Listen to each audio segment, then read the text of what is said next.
Selamat pagi. Kembali lagi bertemu dengan Bapak hari ini pada pelajaran seni budaya kelas 8 pada materi kita yang baru, yaitu bab ketiga, gaya dan bernyanyi lagu daerah. Tapi seperti biasa, sebelum kita memulai pelajaran kita akan berdoa terlebih dahulu. Berdoa dimulai.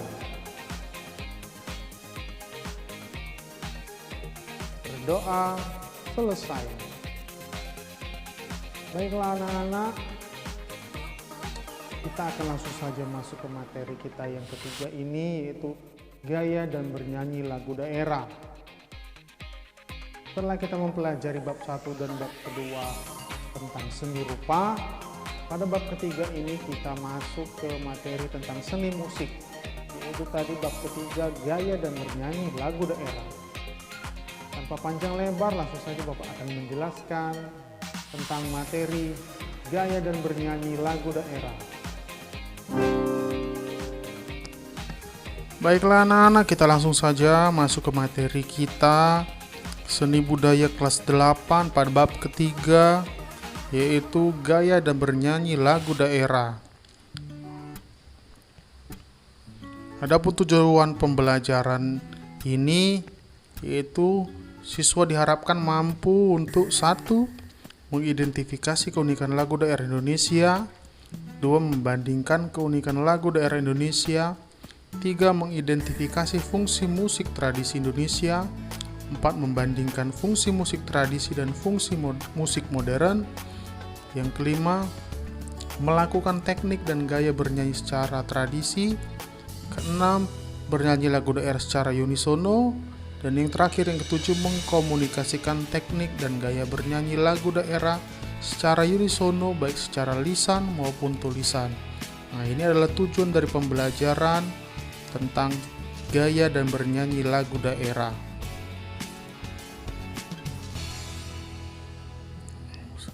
Kita langsung masuk ke pendahuluan. Menyanyi merupakan aktivitas yang sering dilakukan oleh manusia. Dengan bernyanyi, manusia dapat mengungkapkan perasaan melalui nada dan irama serta kata-kata. Ada yang dinyanyikan secara unisono, tetapi ada juga yang dinyanyikan dengan membentuk vokal grup. Lagu-lagu daerah atau tradisi merupakan salah satu lagu yang sering dinyanyikan.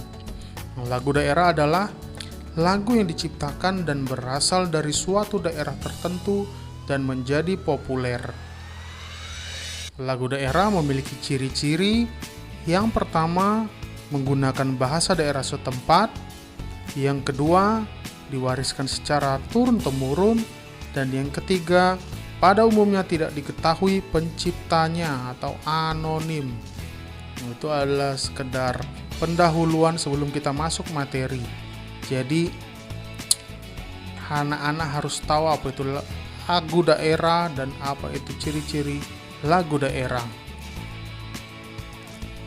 Kita langsung masuk ke materi yang A, kedudukan dan fungsi musik dalam tradisi masyarakat Indonesia.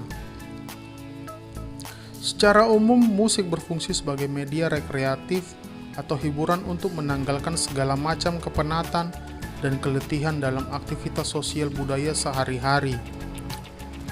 Berikut ini ada beberapa fungsi musik bagi masyarakat. Yang pertama, sebagai sarana upacara adat. Musik daerah bukan objek otonom atau berdiri sendiri. Biasanya merupakan bagian dari kegiatan upacara adat lainnya. Di berbagai daerah, bunyi-bunyian alat musik dianggap memiliki kekuatan yang dapat mendukung kegiatan magis dalam upacara adat tertentu. Contohnya upacara Merapu di Sumba, upacara Serentahun pada suku Sunda. Jadi musik dianggap sebagai salah satu sarana dalam upacara adat. Ini adalah fungsi yang pertama. Fungsi yang kedua adalah musik sebagai pengiring tari. Irama musik dapat berpengaruh pada perasaan seseorang untuk melakukan gerakan-gerakan indah dalam tari. Berbagai macam tari daerah yang ada di Indonesia pada dasarnya diiringi oleh alat musik tradisi daerah tersebut. Contohnya tari kecak Bali, tari pakarena dari Sulawesi, tari Mandalika dari Nusa Tenggara Barat, dan tari ngaseuk dari Jawa Timur. Fungsi yang ketiga adalah media bermain. Lagu-lagu rakyat atau yang disebut lagu folk song yang tumbuh subur di daerah pedesaan banyak digunakan sebagai media bermain anak-anak. Banyak lagu-lagu yang dijadikan lagu permainan anak-anak. Contohnya cublak-cublak suweng dari Jawa Tengah, ampar-ampar pisang dari Kalimantan, ya ya oma dari Sumatera Selatan, po ame-ame dari Betawi. Nah, anak-anak pun sampai sekarang sering melakukan kegiatan bermain dengan menggunakan lagu-lagu daerah atau lagu-lagu rakyat kan? Nah, itu adalah fungsi yang ketiga, yaitu sebagai media bermain. Fungsi yang keempat adalah media penerangan. Media penerangan di sini bukan dimaksudkan sebagai cahaya, tetapi sebagai penerangan atau informasi. Lagu-lagu dalam iklan layanan masyarakat merupakan contoh fungsi musik sebagai media penerangan. Di desa-desa yang masih menerapkan siskamling, alat musik tradisi juga menjadi media penerangan. Contohnya kentongan. Selain itu, dalam keagamaan, lagu-lagu keagamaan juga menjadi media penerangan. Contohnya musik kasidah, musik terbangan, dan zipin dengan syair lagu dari ayat-ayat suci Al-Quran. Itulah fungsi yang keempat sebagai media penerangan. Berikutnya bagian B, teknik dan gaya bernyanyi dalam musik tradisi. Teknik bernyanyi modern dan teknik bernyanyi tradisi hampir sama, yaitu menggunakan artikulasi, frasering, intonasi, dan pernafasan diafragma dalam bernyanyi. Setiap daerah di Indonesia memiliki teknik khusus tersendiri dalam membawakan lagu-lagu tradisi daerah mereka. Berikut adalah beberapa teknik bernyanyi tradisi daerah di Indonesia. Yang pertama yaitu mamaos atau mamaca. Tembang lama dikenal sebelum zaman merdeka di Ciganjur. Awalnya dinyanyikan oleh laki-laki tetapi kemudian mulai dinyanyikan oleh kaum perempuan. Jadi ini adalah seperti menembang tetapi dalam bahasa daerah Sunda atau Ciganjur. Yang pertama mamaos. Yang kedua sinden.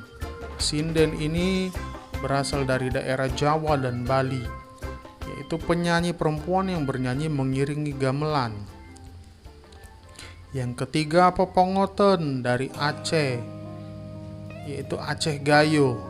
Pepongoten adalah dalam bahasa suku Gayo berasal dari kata pongot yang artinya adalah tangis atau meratap. Berarti ini adalah teknik bernyanyi sambil meratap.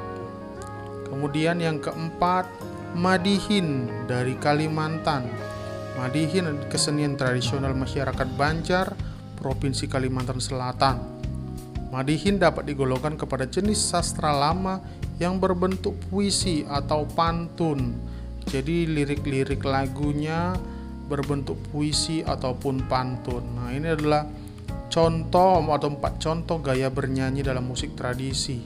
Keempat contoh ini memiliki teknik-teknik yang berbeda. Kemudian bagian C, bernyanyi secara unisono. Bernyanyi itu bisa dilakukan secara perorangan, solo, ataupun secara berkelompok. Bernyanyi unisono adalah bernyanyi dengan satu suara. Banyak masyarakat dari beberapa suku di Indonesia yang hanya terbiasa bernyanyi dalam satu suara, yaitu sesuai dengan melodi pokoknya saja. Mengenal budaya di suatu daerah tidak harus berkunjung ke daerah tersebut, tetapi juga dapat dipelajari dari sebuah lagu daerah. Lagu yang diciptakan di setiap daerah memiliki nilai-nilai budaya daerah dan mengandung nilai-nilai yang baik.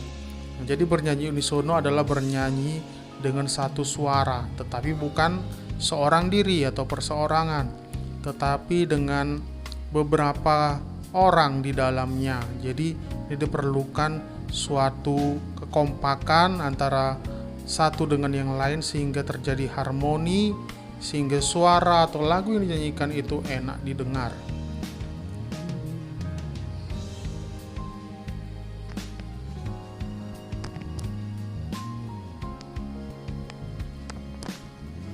Berikut akan Bapak berikan tugas-tugas atau tugas ketiga pada materi bab ketiga ini.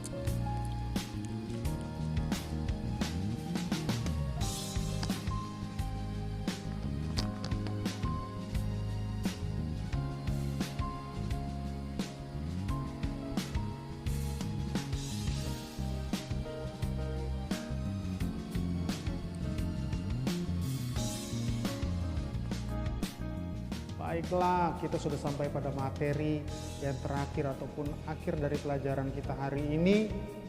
Jadi Bapak harapkan anak-anak mencatat hal yang dianggap penting dari penjelasan Bapak tadi dan juga mengerjakan tugas yang sudah Bapak berikan. Jadi pesan Bapak tetap semangat, tetap jaga kesehatan dan selalu berdoa supaya kita dapat kembali belajar bertatap muka di sekolah lagi. Jadi Bapak akhiri pelajaran hari ini. Selamat pagi.